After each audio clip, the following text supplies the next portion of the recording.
Hello, it's me again. Good day everyone. My name is Rafael Aldrin Sinarvida from BVE 311.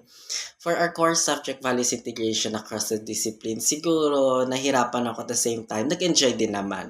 Siguro nag-enjoy ako sa idea na mag-explore kami ng iba't ibang discipline which is dapat din namin integrate ang mga values which is our own discipline.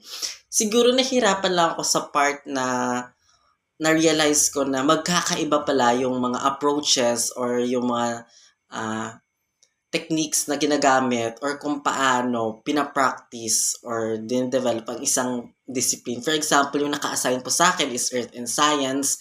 Specifically, subject po siya ng senior high school, which is magkaiba talaga siya sa values education compared sa science. So, pero at the end of my demo teaching, na-realize ko with the help of my evaluators coming from major in chemistry, is dito nila binigay sa akin kung paano yung tama or the proper way to teach sa area of specialization pagdating sa science. Siguro gagamitin ko to when it comes to mag-practice na ako sa field kasi pag nasa field ka na, you cannot really